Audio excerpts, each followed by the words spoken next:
Berěshith chapter 34. And Dinah, the daughter of Leah, whom she had borne to Yaakov, went out to see the daughters of the land. And Shechem, son of Hamor the Hivite, prince of the land, saw her and took her and lay with her and humbled her. And his being clung to Dinah, the daughter of Yaakov, and he loved the girl and spoke kindly to the girl. And Shechem spoke to his father Hamor, saying, Take this girl for me for a wife. And Yaakov heard that he had defiled Dinah his daughter. Now his sons were with the livestock in the field, so Yaakov kept silent until they came.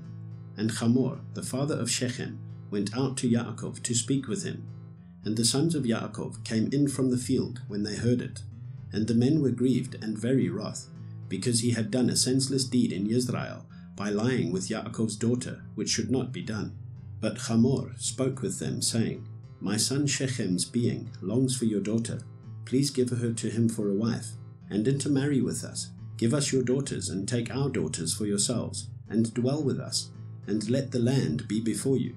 Dwell and move about in it, and have possessions in it. And Shechem said to her father and her brothers, Let me find favor in your eyes, and whatever you say to me I give.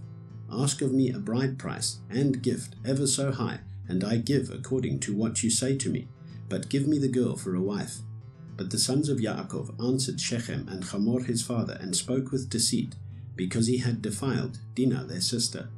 And they said to them, We are not able to do this matter, to give our sister to one who is uncircumcised, for that would be a reproach to us. Only on this condition would we agree to you, if you become as we are, to have every male of you circumcised. Then we shall give our daughters to you, and take your daughters to us, and we shall dwell with you and shall become one people. But if you do not listen to us and be circumcised, we shall take our daughter and go. And their words pleased Hamor and Shechem, Hamor's son. And the young man did not delay to do this, because he delighted in Yaakov's daughter. Now he was more respected than all the household of his father. And Hamor and Shechem his son came to the gate of their city, and spoke with the men of their city, saying, These men are at peace with us, so let them dwell in the land and move about in it. And see, the land is large enough for them. Let us take their daughters for us for wives, and let us give them our daughters. Only on this condition would the men agree to dwell with us, to be one people, if every male among us is circumcised as they are circumcised.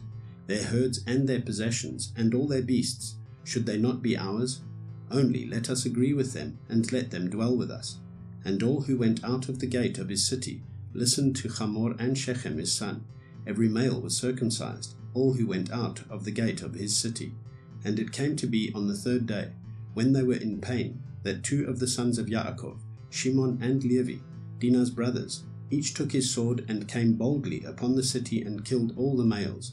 And they killed Hamor and Shechem his son with the edge of the sword, and took Dinah from Shechem's house and went out.